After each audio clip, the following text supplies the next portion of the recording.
Serigala berbulu domba. Di grup Ma, Lepi tengah menatap sinis ke arah Patricia yang datang untuk membahas pekerjaan dengan Gabrieli. Sejak eksperimen tadi, Lepi diminta untuk tetap di sana menunggu Elia bangun dari tidurnya. Namun siapa sangka kalau dia akan kembali bertemu dengan kucing belang yang ingin merebut suami dari teman kecilnya. "Ada urusan apa kau di sini?" tanya Patricia kesal. Awalnya Patricia sudah menyusun rencana untuk kembali menjerat Gabrieli. Dia merasa sangat bahagia saat dipersilakan menunggu di ruangan Gabrieli karena pemilik perusahaan masih sibuk di ruang meeting. Tapi kebahagiaannya luntur seketika begitu dia melihat rivalnya sedang duduk santai di ruangan ini. "Yo Nona Patricia, apa pertanyaanmu tidak kebalik? Seharusnya aku yang bertanya seperti itu," jawab Lepi santai. "Matamu buta ya? Tidak lihat kalau aku datang untuk membahas kerjasama dengan Tuan Muda Gabrieli?" sentak Patricia seraya menunjukkan satu berkas yang dibawanya. Emosi Lepi langsung berkobar saat dirinya dikatai bodoh oleh kucing belang ini. Dia lalu memikirkan cara agar sepupunya ini merasa kesal, kemudian memilih pergi sebelum Elia bangun. "Hei kau wanita berhati belang, beraninya mengataiku bodoh. Kau lupa ya aku siapanya Gabrieli. Kami sebentar lagi akan menikah, dan kau tahu apa artinya?" ancam Lepi sambil tersenyum licik. "Artinya aku bisa dengan mudah meminta Gabrieli untuk menghancurkan perusahaanmu kalau kau berani bersikap kurang ajar padaku seperti tadi. Mau?" Tangan Patricia terkepal kuat setelah mendengar ancaman yang dilontarkan Lepi. Ingin rasanya dia merobek mulut wanita ini yang berani menyebut dirinya akan segera menikah dengan pria incarannya. Jika tidak mengingat untuk tetap menjaga image, Patricia pasti akan langsung memberikan pelajaran pada sepupunya yang kini resmi menjadi rivalnya dalam mendapatkan cintanya Gabrieli. "Kenapa diam saja, ha? Sedang memikirkan cara untuk menyakitiku, iya?" hardik Lepi yang sudah sangat hafal dengan tabiat buruk sepupunya.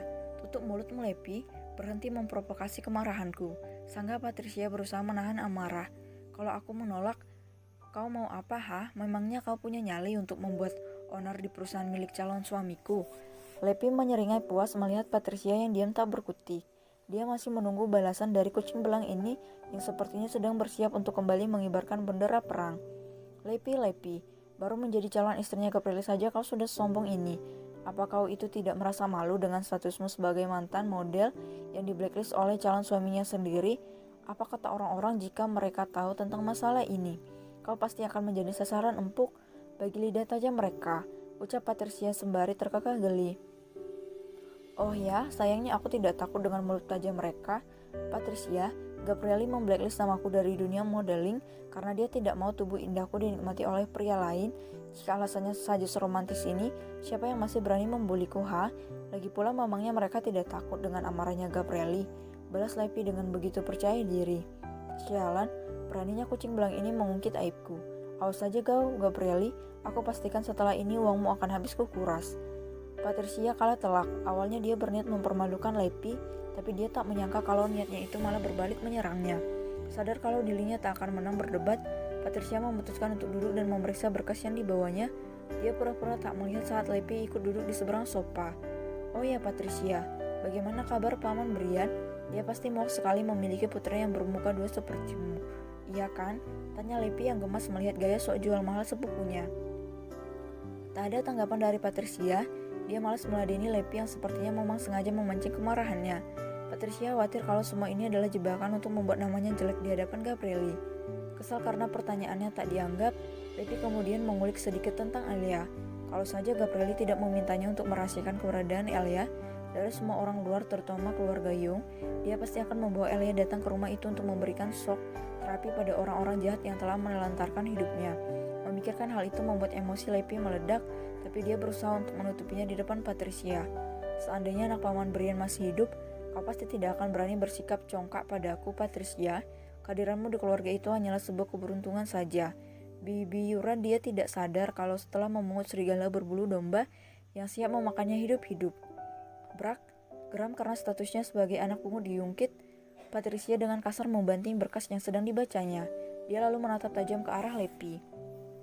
"Kau sebaiknya berhenti mengatakan hal-hal yang tidak penting padaku, Lepi. Aku tidak peduli meskipun benar kau adalah calon istrinya Gabrieli. Tidak ada keseganan di hatiku untuk tidak menyakitimu. Ingat itu," gertak Patricia. Seharusnya seperti inilah Patricia yang kukenal. Kau tidak perlu jaim jika sedang bersamaku. Keluarkan saja sikap aslimu yang selama ini kau sembunyikan," sahut Lepi tanpa merasa takut sedikit pun akan ancaman yang baru saja dia terima. Aku memang sengaja mengatakan hal-hal yang kau sebut tidak penting itu, Patricia, karena aku ingin kau sadar diri dengan posisimu di keluarga Paman Brian. Gelagatmu terlalu mudah untuk bisa aku baca, dan ternyata kau itu sangat serakah. Jangan pikir aku tidak tahu jika selama ini kau diam-diam mengatur siasat untuk merebut semua harta kekayaan milik Paman Brian. Tapi Patricia, selama aku masih hidup, aku tidak akan pernah membiarkanmu mendapatkan apa yang ingin kau ambil dari mereka. Karena harta kekayaan yang ingin kau ambil adalah milik Elia. Dia yang lebih berhak mendapatkannya, bukan kau kucing belang. Jadi selama mereka belum mengetahui kalau Elia masih hidup, maka akulah yang akan mengamankan hak warisan itu dari tangan manusia serakah sepertimu. Meski sedikit kaget karena lebih mengetahui niat tujuannya, Patricia berusaha untuk terlihat tenang. Dia tidak mau menunjukkan kekhawatirannya di depan wanita sialan ini. Apa yang ingin aku lakukan tidak ada urusannya denganmu, Lepi. Kau itu hanya orang luar. Tentu saja itu akan menjadi urusanku, Patricia, karena aku tahu semua kebenaran yang ada di rumah itu. Apa maksudmu? Tanya Patricia curiga. Tidak mungkin Lepi mengetahui tentang Eleanor, kan? Tidak ada maksud apapun, hanya merasa kalau kau itu tidak pantas berada di posisimu yang sekarang. Jawab Lepi mempermainkan kecurigaan sepupunya. Kata-katamu sangat ambigu. Apa kau sedang menutupi sesuatu dariku? Selidik Patricia yang masih tidak percaya. Menurutmu? Sahut Lepi dibarengi dengan semirik di sudut bibirnya. Saat Patricia ingin bicara, ponselnya berdering. Dia mengerutkan kening begitu melihat siapa yang menelpon. Halo Pak, ada apa menghubungiku? Tanya Patricia setelah mengangkat panggilan dari supir ayahnya. Maaf mengganggu Nona Patricia, Tuan Brian meminta saya menghubungi Anda untuk memberitahu kalau Tuan Karim masuk rumah sakit. Jika sudah tidak sibuk lagi, Nona diminta untuk segera datang menyusul, begitu pesan Tuan Brian. Mata Patricia membelalak lebar begitu mendengar kabar kalau kakeknya dilarikan ke rumah sakit. Bayangan wajah ibunya yang sedang menangis langsung memenuhi rongga matanya. Baik Pak, aku akan segera ke sana. Di mana kakek dirawat? Tanya Patricia sambil merapikan berkas miliknya. Di rumah sakit Groupman, Nona. Ya sudah, kalau begitu aku tutup panggilannya. Secepatnya aku akan segera sampai di rumah sakit. Mendengar jika kakeknya Elia berada di rumah sakit, Lepi pun ikut merasa cemas. Dia memperhatikan Patricia yang terlihat begitu terburu-buru. Aku pikir kau akan tertawa bahagia begitu mendengar kalau kakek Karim jatuh sakit. Tidak kusangka wajahmu yang jelek itu masih bisa memperlihatkan raut kekhawatiran. Sindir Lepi dengan sengaja. Aku tidak sejahat yang kau pikirkan, Lepi. Kakek sangat menyayangiku dan aku pun sangat menyayanginya. Sahut Patricia kemudian melangkah pergi dari ruangan Gabrieli. Lepi tak langsung percaya begitu saja pada ucapan Patricia. Dia tahu benar kalau kucing belang ini memiliki 1000 tipu muslihat yang bisa mengecok pemikiran semua orang terkecuali dirinya. Lepi tidak akan membiarkan dirinya masuk ke dalam siasat yang biasa digunakan Patricia untuk merebut simpati dari orang lain. Dia tidak sebodoh itu.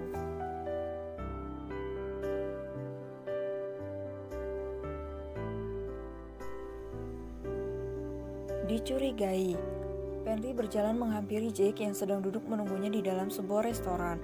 Ada sedikit rasa takut yang muncul di hatinya saat membayangkan makian yang akan keluar dari mulut temannya itu. Jake, duduklah. Sahut Jake dingin. Kamu memerlukan waktu yang cukup lama untuk masuk kemari, Pen. Apa kau gagal? Tertebak, kegagalan Penry dengan mudah diketahui oleh Jake hanya dengan mengukur lamanya waktu dia berjalan di parkiran hingga ke dalam restoran. Penry dengan ragu-ragu akhirnya menganggukkan kepala. Dia sadar kalau tidak bisa mengelak lagi. Ada seseorang yang telah menghapus semua rekaman CCTV yang ada di taman Jake, dan aku tidak bisa melacak siapa orang tersebut karena setiap kali aku ingin menerobos akun miliknya, komputerku selalu terserang virus aneh. Bahkan sampai sekarang masih rusak dan tidak ada yang tahu bagaimana cara untuk memperbaikinya. Jake diam menyimak penjelasan Penry. Sekarang dia semakin yakin kalau suara yang dia dengar memang betul milik Elia. Dan sepertinya gadis kecil itu dilindungi oleh seseorang yang memiliki kekuatan cukup besar. Jake, maafkan aku masih belum bisa menemukan Elia. Baru kali ini aku menemukan sesuatu yang sangat janggal. Seberapapun banyak aku meretas semua saluran CCTV mulai dari tempat kejadian 7 tahun lalu, aku tetap tidak mendapati satupun rekaman yang menunjukkan di mana keberadaan gadis itu. Satu-satunya petunjuk yang tertinggal hanyalah rekaman di mana Elia sedang bersama mantan model Slevita Foster di sebuah rumah sakit. Setelah itu tidak ada lagi, jejaknya hilang tak berbekas seperti di ditelan bumi, ucap Penry sambil menekan keningnya karena merasa frustasi. Apa menurutmu ada yang tidak beres dengan keberadaan Elia? Ya, memang ada yang tidak beres di sini. Eliaku ada yang melindungi. Jika tidak, mana mungkin semua rekaman itu hilang tak berjejak, dan satu-satunya orang yang menguasai ilmu meretas paling baik di negara ini adalah orang-orang dari grup Ma. Kemampuan anak buah mereka masih belum ada tandingannya, jawab Jack sambil memotong daging yang ada di piringnya. Grup Ma, bio Penry kaget. Tapi untuk apa mereka menjaga Elia sampai seperti ini? Tidak mungkin Elia bermasalah dengan mereka kan? Jack tak langsung menjawab pertanyaan Penry. Pikirannya kembali teringat dengan percakapan tak terduga bersama istri pemilik rumah sakit tempatnya bekerja sekarang. Flashback, siapa namamu? Tanya Leona dengan suara datarnya. Jackson, Nyonya Leona, jawab Jack seraya menunduk hormat. Jackson, bio Leona sambil mengusap dagu. Apa kau dokter baru di rumah sakit ini? Jack mengangkat wajahnya kemudian menatap ke arah wanita yang sedang berdiri di hadapannya. Sebenarnya saya sudah lama bekerja di rumah sakit ini, Nyonya, tapi beberapa tahun lalu saya mengundurkan diri karena ingin melanjutkan studi di luar negeri dan baru kembali ke negara ini beberapa waktu lalu. Dan saya sangat bersyukur karena ternyata rumah sakit ini masih berkenan untuk memakai jasa pengobatan dari saya. Oh, jadi kau baru kembali dari luar negeri ya? Pantas aku merasa sedikit asing dengan wajahmu, sahut Leona. Dia balik senyuman yang Jack perlihatkan. Dia bisa merasakan kalau wanita ini tengah menyelidiki sesuatu tentangnya. Jack pernah mendengar kabar jika wanita ini bukanlah wanita yang bisa dipandang sebelah mata. Setiap kata yang keluar dari mulutnya selalu memiliki arti tersendiri karena dia bukan wanita yang mudah berinteraksi dengan orang asing. Itulah kenapa selama dia menjadi pembunuh bayaran, tidak pernah ada orang yang memintanya untuk mengusik ketenangan anggota di keluarga Ma.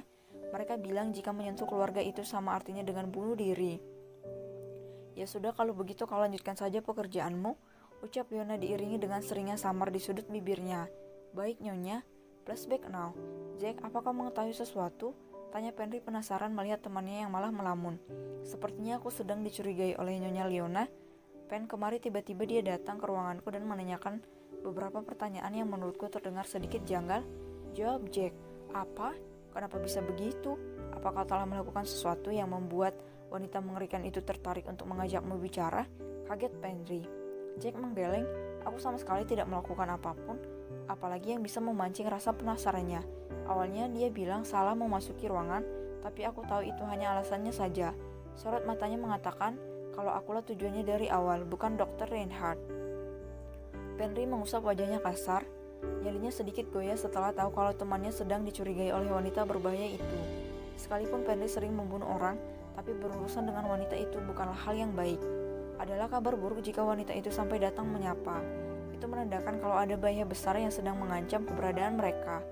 Lalu apa yang akan kau lakukan, Jack? Dan satu hal yang membuatku bingung, ada hubungan apa antara keluarga berbahaya itu dengan Elia? Tidak mungkin kan Elia adalah anggota keluarga mereka?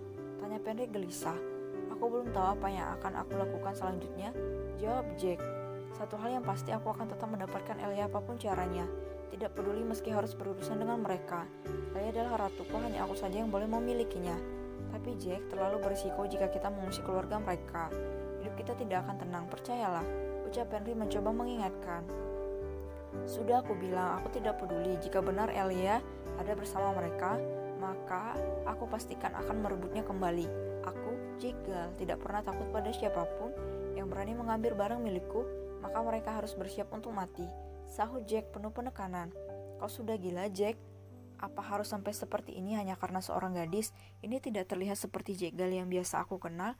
Matamu sudah dibutakan oleh obsesi cinta yang salah, kesal Penry yang tidak percaya dengan kegilaan temannya. Ya, aku memang gila. Aku gila karena gadis kecilku, Pen. Jadi aku harus bisa mendapatkan Elia dengan cara apapun, karena hanya dialah obat penawarnya, ucap Jack santai. Dan tugasmu adalah membantuku mencari tahu di mana keberadaannya sekarang, atau mati dengan kepala terpenggal. Sid, jadi kau mengancam untuk menghabisi temanmu sendiri hanya karena seorang gadis? Wah, kau benar-benar tak masuk akal, Jack. Otakmu sudah tidak waras, sungut Penry tak terima. Bukannya marah, Jack malah tersenyum, tapi senyuman itu membuat bulu kuduk Penry berdiri. Dia tahu kalau temannya ini sedang memendam amarah yang sangat besar. Beruntung mereka sedang berada di tempat umum. Jika tidak, Penry yakin sekali dirinya pasti sudah menjadi bola pingpong yang sedang dipukuli dengan brutal oleh temannya yang gila ini. Sebaiknya kau jangan terlalu banyak melakukan protes, Penry, karena aku tidak terlalu suka mendengar penolakan. Kau cukup diam dan lakukan tugasmu seperti biasa. Jadilah mata yang baik, maka hidupmu akan makmur, ucap Jack penuh nada ancaman.